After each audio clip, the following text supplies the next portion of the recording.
Gitu. Nah, kalau sudah berjalan mulai dari perencanaan, bagaimana bikin proposalnya, bagaimana anak-anak di briefing dulu, diberitahu kalau ini nanti temanya seperti ini, tekniknya seperti ini, setelah di briefing dan sebagainya, akhirnya mengadakan praktek dan lain-lain. Pada saat praktek ya sudah menunjukkan hasilnya itu. Setelah itu ada pelaporannya. Sudah selesai 3 bulan, anak tersebut kita putar. Yang putar bukan gurunya Bapak Ibu, anaknya. Karena yang harus merasakan mencapai 3 tema anaknya. Anaknya yang kita putar.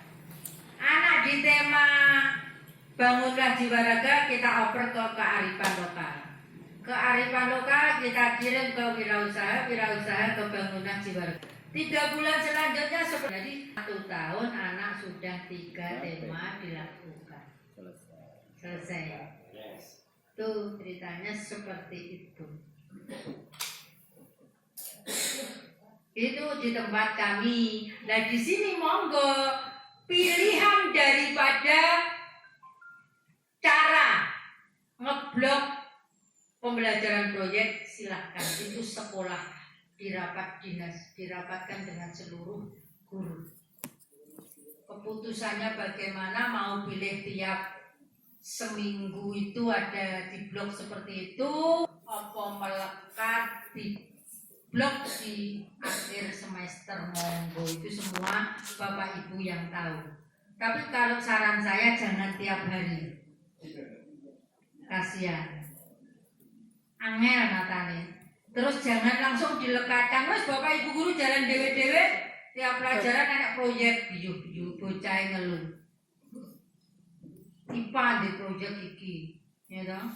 Bahasa Indonesia di proyek iki, bocahnya cepat. Di kolaborasi tim teaching. Semua guru terlibat karena melekat di mapel masing-masing. Tuh. Terus Bapak Ibu nanti di akhir tahun ada rapot sendiri untuk pembelajaran proyek. Nanti saya beri ini Excel rapotnya. Rapotnya itu kita bikin sendiri loh Bapak Ibu.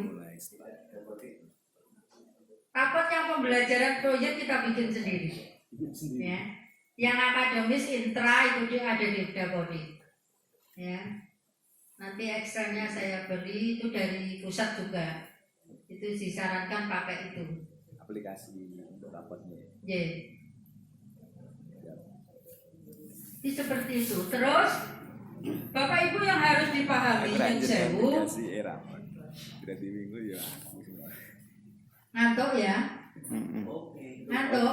Biasa. Biasa. Ayai. Ngantuk kan?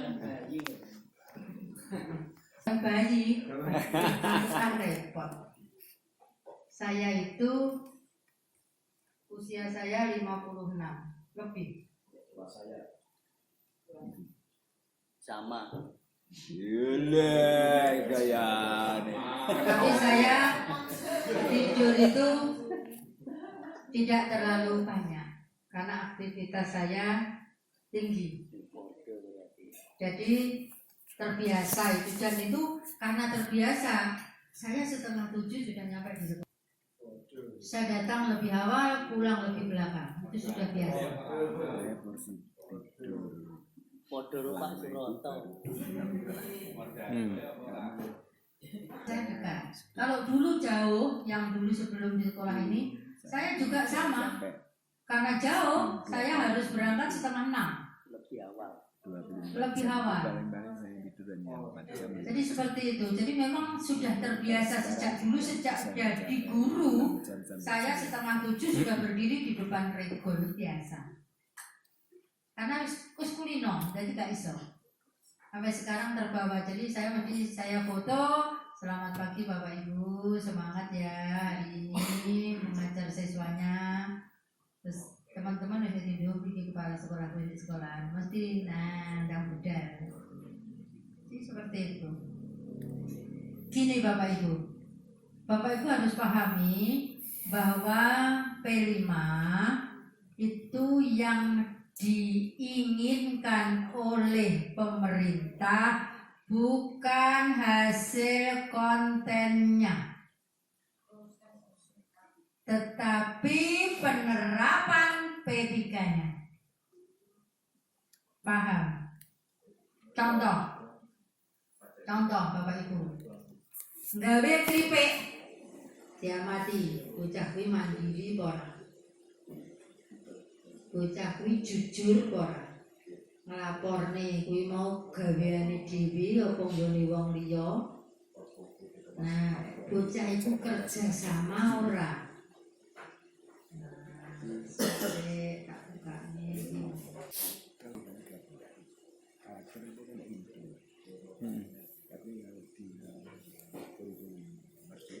Nah ini bocah itu gotong royong ora, enek kancane kerja delok tok, tangane ikut, bekerja sama apa ora. Bocah ini kreatif pendak. Dari hasil-hasil ini, hasil-hasil kerja ini bisa dinilai kreatifnya. Jadi bukan yang dinilai keripiknya, sabune. Keripik enak dinilai songo, gak enak bukan. Itu proses. Mandiri ndak anak ini, ya dah. Anak ini kritis ndak bertanya. Kalau ada penjelasan dari guru, anak ini teko ora, anak ini sering bertanya ndak, anak ini bagaimana dan sebagainya. Ini dari sini. Jadi pembelajaran proyek itu bukan kontennya yang dinilai, yang dituju harus berhasil, bukan, tetapi pelaksanaan dari penerapan profil pelajar Pancasila-nya. Dah, sekarang dari sini Bapak Ibu ada enggak hal-hal yang pengen dikomunikasikan? Nanti lebih lanjut akan saya lanjut lagi. Sementara ini dari sini ada enggak pertanyaan-pertanyaan, ada kebingungan, ada hal yang mungkin dimintakan arahan dan lain-lain, monggo. Jadi boleh, sini sifatnya sharing, kita relax saja. Monggo Pak. Assalamualaikum warahmatullahi wabarakatuh. Salam. Mau pakai mic boleh? Enggak. Oke. Yang mau saya tanyakan tentang tadi pada fase jumlah CP yang masuk di Bapodi yang kolom kuning tadi.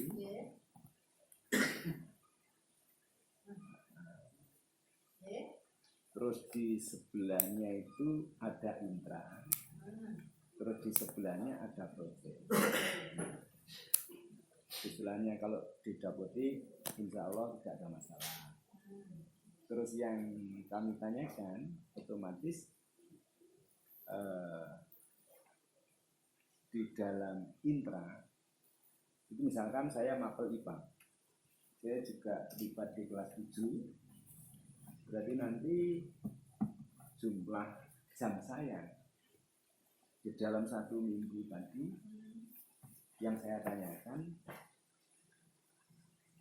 di jadwal itu 5 atau 4 di jadwal mapel ya, bukan P5. 5 atau 4? 4. Si B. 4. Jawabannya 4. 4. Yang satu melekat di proyek. Oh, gitu. Gimana? Jadi di jadwal Bapak Ibu yang ini disusun kayak gini nih. Ya. Agama cuma 2. Ya. Ya kan? PKN cuma 2. BIM-nya tadi 6, ini cuma 5. Ya. Matematikanya cuma 4. IPA-nya 4. PJOK 2. Ya toh? Ya. BIM-nya ada berapa ini? 3. IPS-nya ada 3. Bahasa Jawa karena tidak punya proyek 2. Paham? Informatika 2. Latar belakang pertanyaan saya itu karena kemarin dalam pemahaman dari kita semua itu berbeda-beda sehingga menyebabkan kekhawatiran ada yang Tidak cair. Terima kasih. Ya. Sekarang jelas. Betul. Jadi begini Bapak Ibu, monggo fokus ke sini dulu. Fokus ke sini dulu. Jadi biar penjenengan paham, ndak muspro saya datang ke sini. Artinya biar Nora umek nanti malah eker-ekeran sama temannya.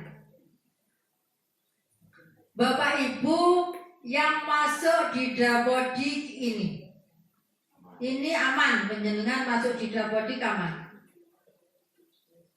Tetapi nanti jadwal jenengan ini ya dah seperti ini.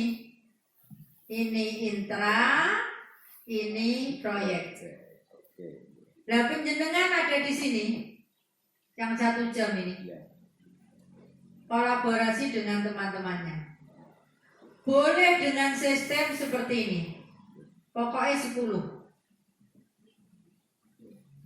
Paham? Lah, itu yang dijadwal. Terus nanti bagaimana menyikapi jadwal yang masuk di Dapodik? Jadwal yang masuk di Dapodik nggak ada seperti ini. Sama dengan K13.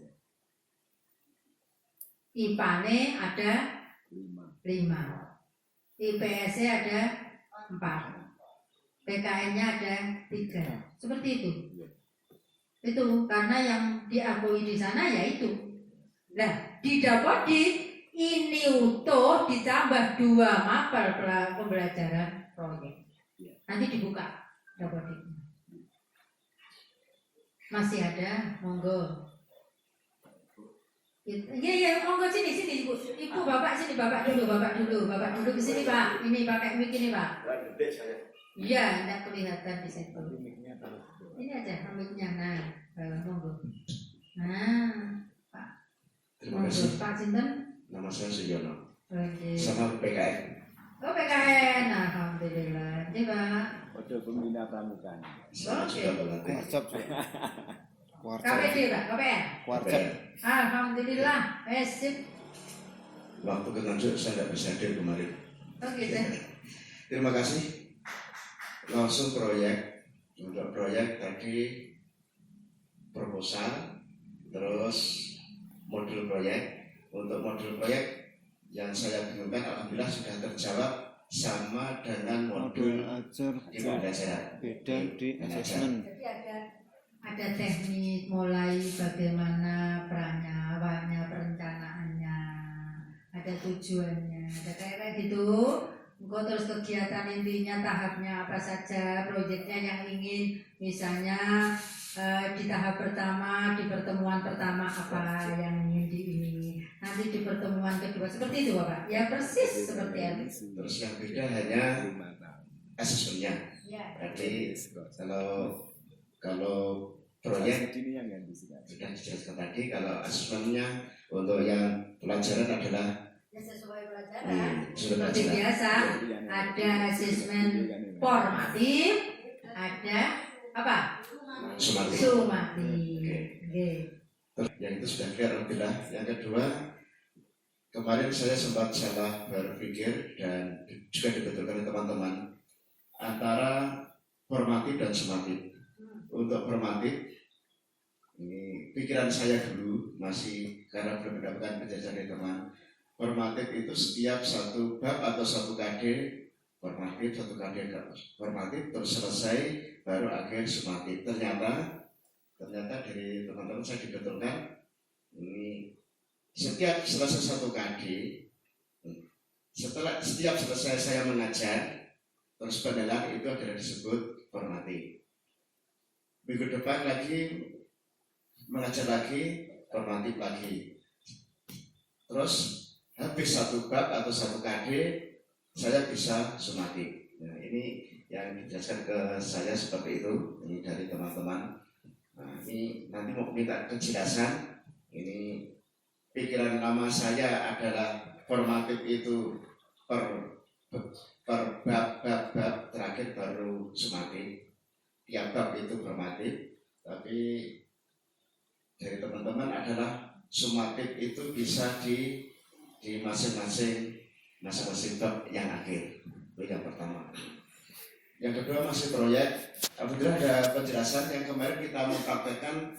Saya masih bingung karena diskusi dengan teman-teman mutus-mutus KDW, tidak ada bapak kepala sekolah untuk mempraktekkan untuk proyek.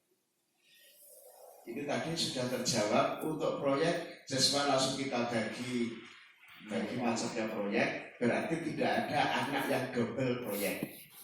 Rancangan kemarin kita kan ada double proyek. Teknis. Ya, ini yang salah kemarin itu kan kelas 7. Kemarin membaginya kelas 7 AB dan CD. 7 AB proyeknya adalah apa kemarin? Ya, terus CD adalah kebinekaan global dan satunya. Nah ini kan anak-anak menjadi double proyek. Dengan dibagi seperti ini berarti kita adalah anak-anak satu proyek. Double proyek lebih mungkin lagi. Jadi mari kita nanti kalau sudah sudah jadi berarti kita ini satu anak adalah satu proyek dalam periode dan tentu tidak tabrakan. Terus tadi ini kalau proyek itu seminggu sekali itu enaknya bertahap. Kalau tadi kalau mau yang kita rencanakan itu blok langsung akhir 10 jam dilumpuhkan dalam satu tahun kan harusnya tadi 160 terus nanti kalau di ini masuk 1 bulan 4 minggu ya 1 bulan kita proyek terus anak-anak pada tidak liar terus jadwal kelas berikutnya kelasnya proyeknya kan masih saja kelas 8-9 pelajaran tidak proyek. Kalau ngumpul dalam 1 bulan proyek terus, padahal gurunya ngurusi proyek, gurunya juga ngurusi kelas 8-9.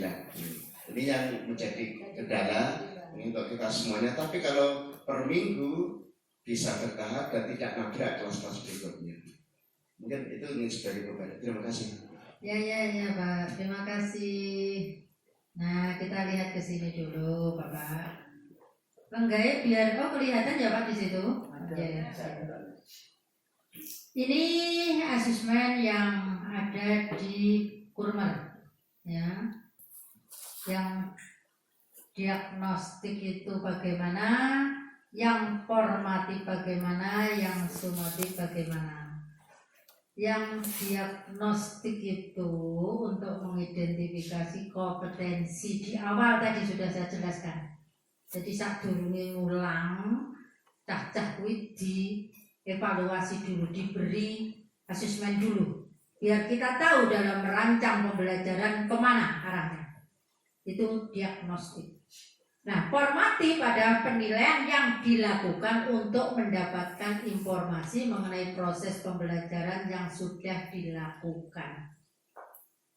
Jadi jenengan ngulang, terserah jenengan mau ngulang kuis misalnya 1, kalau dulu KD ya, kalau dulu kita sekarang kan CP ya, CP sama ATP sama ini TP. Penjenengan mau menggabungkan 1 langsung formatif, 2 formatif, itu panjenengan merdeka. Kalau satu itu ada di 2 atau 3 pertemuan, jojo setiap pertemuan langsung formatif. Nah, kan kesel panjenengan informatif terus. Terserah panjenengan atur kreativitas panjenengan. Yang atur panjenengan enjoy-nya di mana? Setiap akhir tatap muka memberi pelajaran ada semacam koyok tes, pre-tes, post-tes. Ya itu kan enjoy panjenengan. Bagaimana panjenengan kepengen mengukur pembelajaran panjenengan? Merdeka mengajar. Yang penting jenengan mengolah nilai itu juga pinter. Nanti pada saat dibutuhkan nilai panjenengan setore yo orang ruweti, rata-rata formatif, rata-rata kan gitu. Gitu. Itu kan teknis jenengan. Yang tahu persis, yang bisa mengalami kan jenengan. Nek guru sing seruwegep yo formatif kan nanti lho nek Excel duet mukarene rata-ratane muncul wis kayak gitu. Guru sing ngarang dan sebagainya. Itu kan tergantung kembali kepada gurunya. Sebetulnya yang paling benar formatif ya tertib. Dulu itu formatif sudah kita kenal loh. Ingat ya? Setiap selesai satu apa? Bab. Kalau dulu kan bab. Iya kan? Satu bab bisa dilakukan berapa kali pertemuan.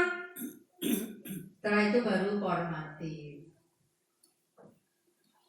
Setelah formatif kita kenal subsumatif pada saat itu.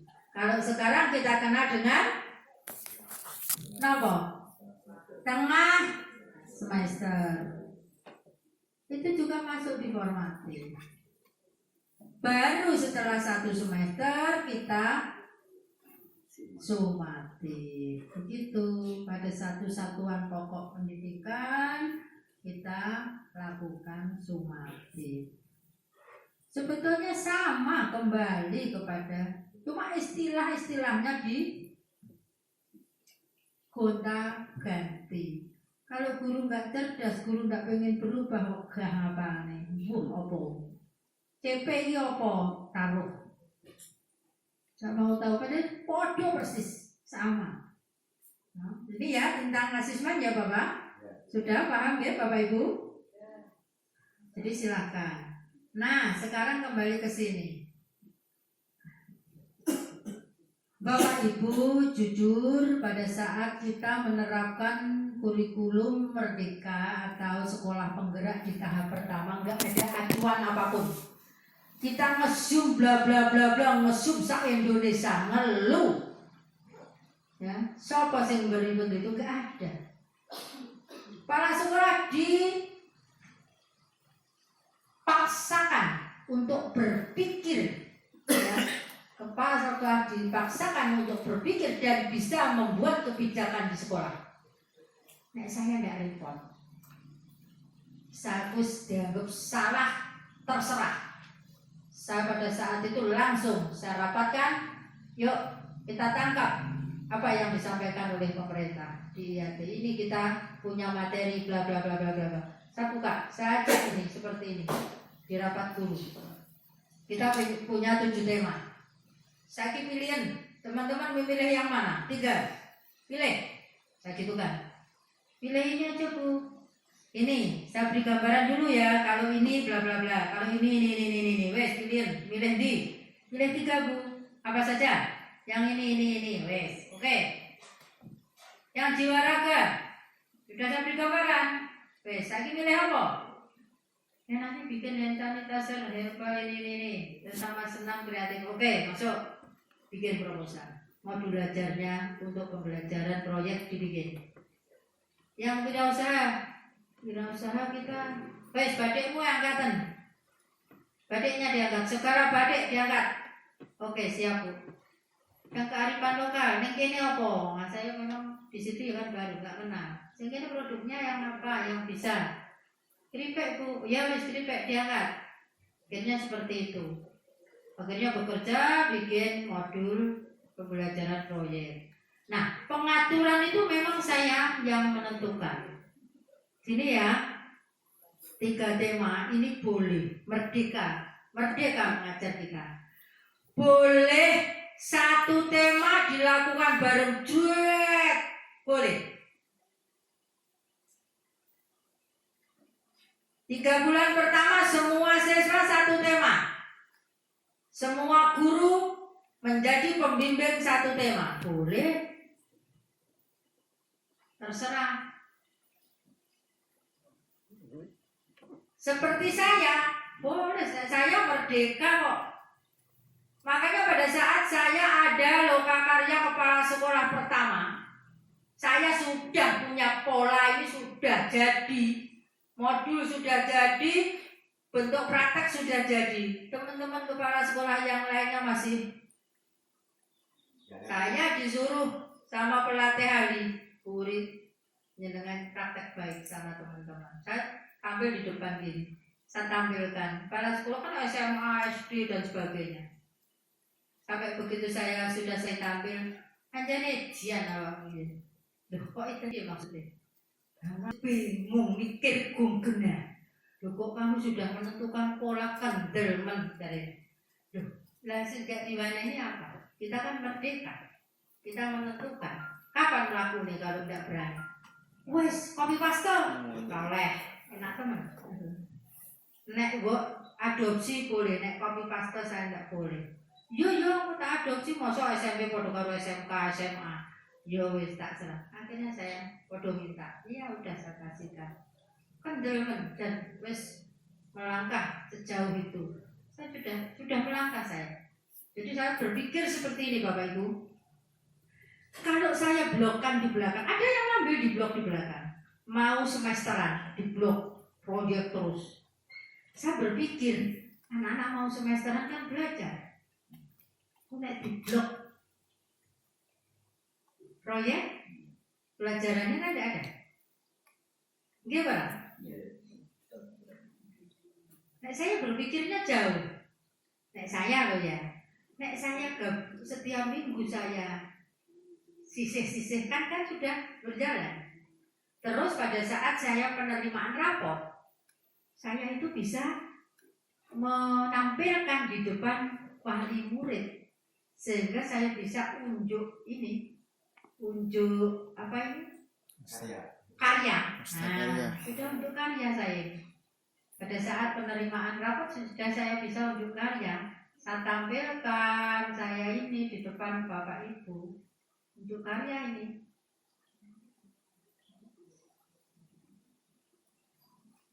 Segala potensi yang dihasilkan siswa kita pamerkan. Sehingga anak-anak kreatif, ayo tiap kelompok segera, tiap tema, tiap kelompok, ayo siapkan itu. Seperti itu Bapak Ibu. Saya berpikirnya jauh, sehingga saya bisa menghasilkan produk yang tidak hanya satu. Tuh, terus pada saat mau semesteran, anak-anak tidak tersibukkan proyek tok. Tetapi pelajaran juga tetap jalan, jadi tetap berjalan. Setiap hari Kamis dan Jumat 2 jam tok proyeknya. Kamis 8 jam proyek itu saja sudah belenger loh. Bapak Ibu, anak-anak itu belenger loh sudah. 8 jam dengan proyek yang sama. Guru nih sing kentekan ngomong. Apalagi kalau seminggu di blok. tahu harus ini. Nah, belenger kan. Itu hanya pemikiran saya. Makanya saya pada saat itu berani menentukan seperti itu. Sudah. Sing penting yang harus Bapak Ibu pegang. Anak dalam 1 tahun 3 tema itu harus selesai. Itu yang harus nanti kalau nyen sewu seperti yang disampaikan Bapak tadi, anak ambil 2 tema. Iya Pak. Ya semula tapi belum.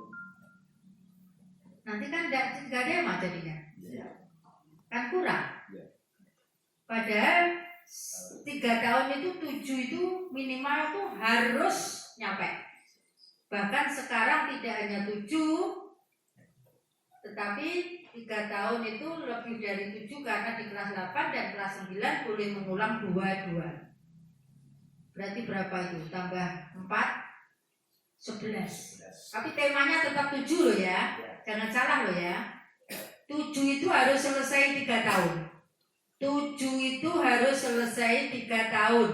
Hitungannya 3, 2, 2. Tetapi 3 di depan awal, terus yang kelas 8 ditambah lagi minimal 1 atau 2 yang sudah pernah dilalui. Paham? Jadi 2 tema. Nih yang harus Bapak Ibu ini. Ini tadi sudah sangat paham ya? Belum ada. Jangan sampai tidak paham loh ya. Pokoknya seminggu harus 10 JP. Nah, hitungan dalam setahun harus 36 JP. 360 JP. 36 minggu. 36 minggu ini kalau ya penjenengan lakukan di belakang ya 360 JP dilakukan di belakang kira-kira kena pirang dino ini. Nah wes nyenetung dewe nanti kalau dilakukan di belakang ngeblok loh ya. Bagi 2 semester. Iya ini jadi 180 JP sak semester. 10 hari terakhir. Gitu. 10 hari sampai 14 hari terakhir. 2 minggu terakhir. Tapi 2 percaya minggu. sih. 2 minggu 2 terakhir. minggu ya. Iya. 2 minggu. Jadi blok terus 2 minggu proyek. Berumbun kan. Monggo terserah. Itu kesepakatan daripada Ada banyak sekolah. Semuanya dilibatkan untuk menentukan ini. Wes, monggo iki paham ya? Sekarang ini pembagian ini terserah mau ngambil yang mana saja boleh. Yang penting dalam 3 tahun 7 ini harus selesai. Dan ada tambahan kelas 8 dan kelas 9 tambah 2 tema yang sudah pernah dilaksanakan. Yes. Dari sini ada pertanyaan. Bu, monggo Bu. Maju Bu. Semua boleh bertanya.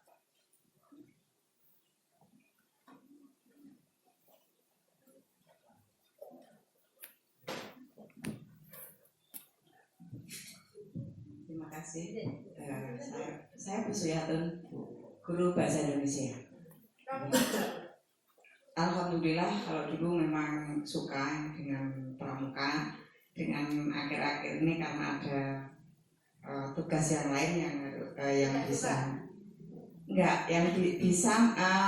menyita waktu sehingga untuk ke pramuka sehingga nggak mampu gitu tenaga dan waktunya. Terima kasih Bunda.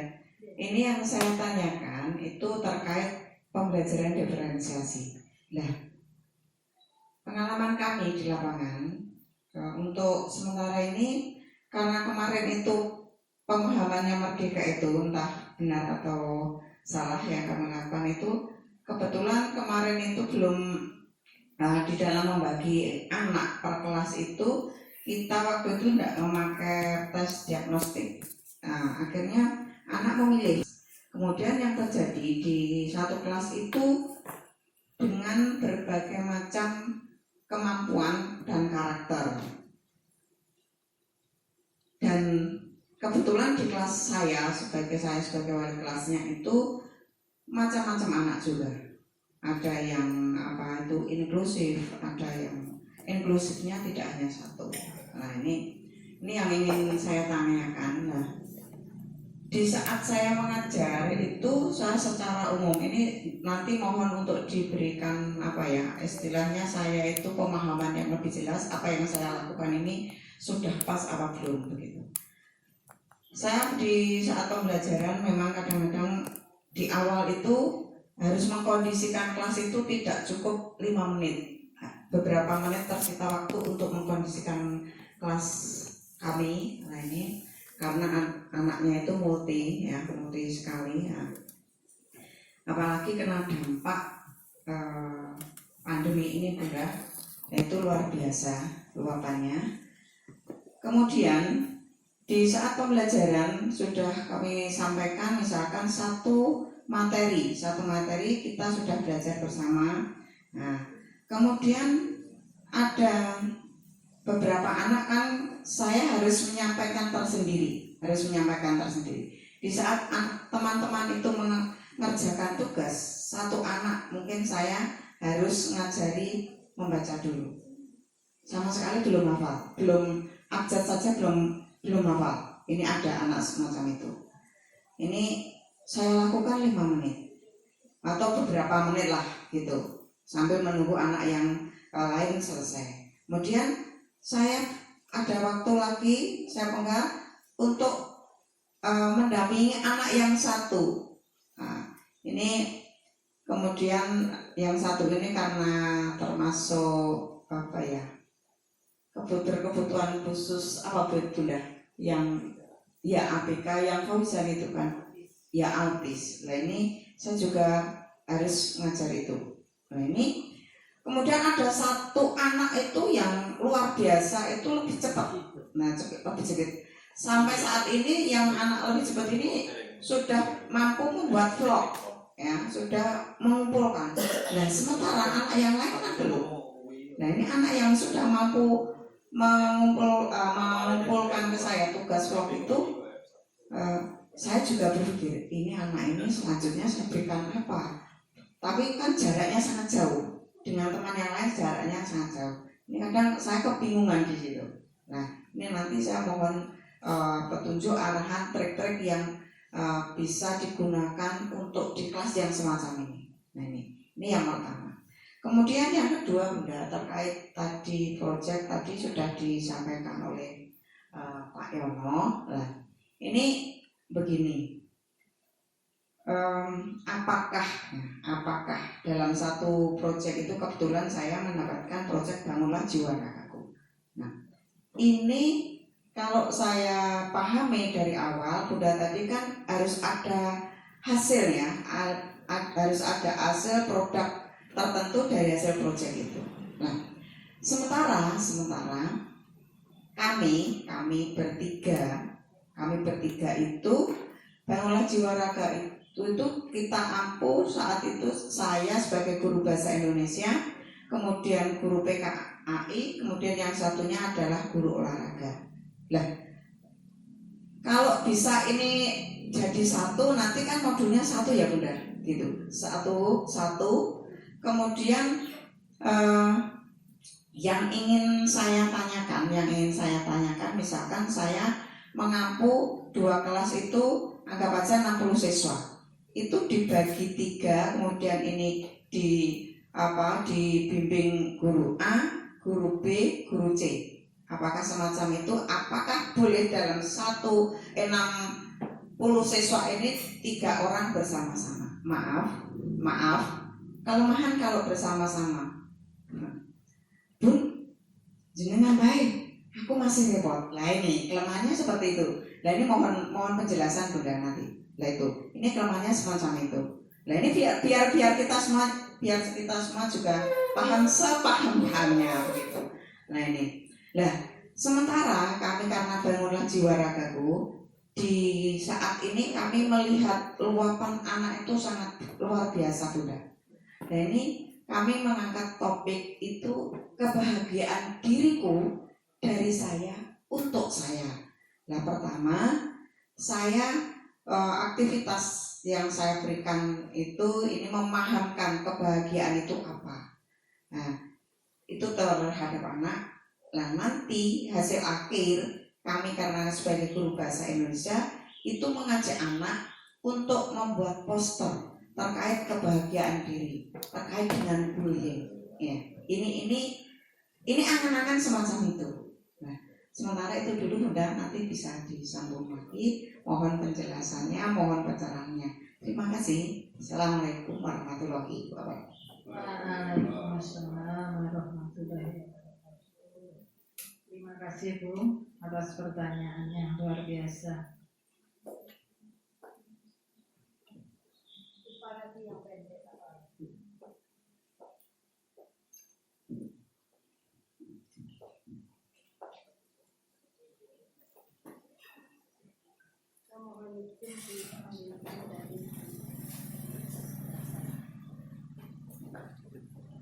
Bapak Ibu begini,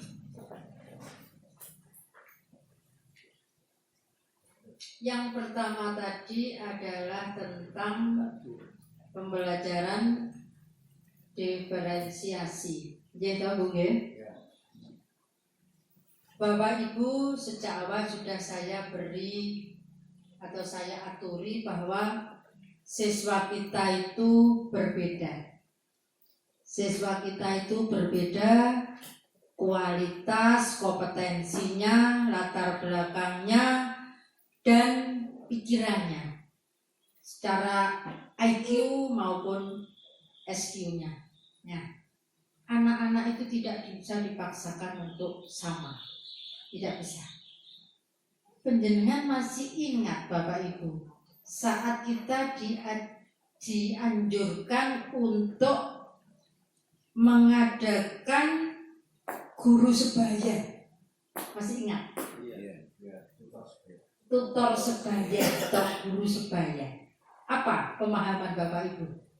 Mas? Sering belajar. Tutor sebaya.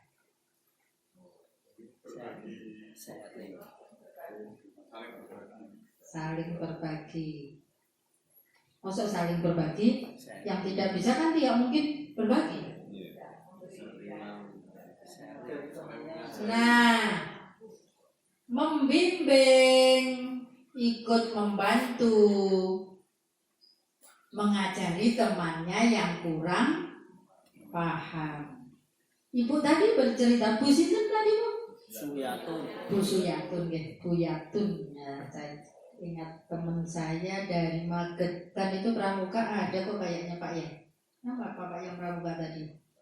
Kalau ketemu pelatih itu mesti kan dari seluruh korwil ya. Itu anak yang anak yang cepat patas jalan tol. Manfaatkan Bu, ojo bingung, kasih dia materi tambahan kayak pengayaan itu loh, kayak pengayaan itu. Kasih kalau dia sudah pinter prok, temannya belum bisa, suruh dia jadi guru, ya, mendampingi temannya, mengajarin, membantu penjenengan. Jenengan mengajarin sebelah sini, bantu nenek, duduk sebelah sana, diajarin temennya, manfaatkan. Dalam? Iya. Jadi biar apa ya? Dia merasa bahwa yang tadi juga merasa bahwa ternyata saya juga dibutuhkan. Merasa termotivasi untuk selalu menaikkan. Nah, kita dalam membuat nilai asesmen diagnostik bukan untuk mengkotak-kotakkan siswa loh ya. Bapak Ibu jangan salah tangkap. Bukan untuk mengkotak-kotakkan. Kowe sing pinter mlumpuk sing pinter. Sing tengah-tengah mlumpuk sing tengah-tengah, sing bodoh enggak ada anak bodoh. Yang kurang mlumpuknya jangan tersinggung nanti. Ya kan? Jadi anaknya enggak termotivasi malah aku ternyata goblok. Malah jadi rendah, ya kan? Dia malah nggak semangat. Bagaimana teknisnya Bapak Ibu harus pintar-pintar. Misalnya mengadakan asesmen, formatif, sumatif, harus ada perbedaan nilai apa itu tingkat ini loh. Soal yang penjenengan berikan, ya, tingkat soal yang penjenengan berikan, atau penjenengan harus membuat asesmen itu roto. Ada soal yang tinggi berapa, ada soal yang ini berapa, ada yang rendah berapa. Atau penjenengan bedakan tetapi tidak ketoro. Etok-etoknya kaya ini acak loh ya, dan sebagainya. Dan di situ yang harus penjenengan lakukan. Duduknya juga jangan dibeda-bedakan. Yang sebelah sini nama ini ya, curiga anaknya apa ya kok tidak ini tidak usah. Jenengan udah hafal. Guru yang tidak hafal siswanya itu bukan guru yang baik loh ya. Coba ayo. Halo. Halo. Saya ngantuk nih kayaknya. Hai. Hai. Halo. Kalau saya halo situ hai, kalau saya hai situ halo. Halo. Hai.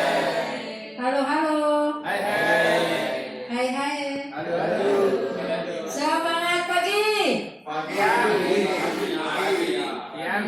Nggak semangat itu.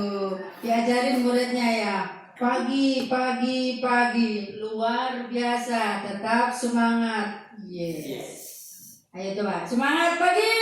Pagi. Luar biasa. Yes. Yang semangat dong. Yes. Semangat pagi. Pagi. Luar biasa. Tetap semangat. Yes. Saya dulu kalau mengajar jadi guru, setiap saya mengajar masuk di kelas itu mesti saya beri yang khusus. Terus saya ajak nyanyi. Terus saya beri tepuk. Jadi mengawali itu sudah kita happy-nya dulu.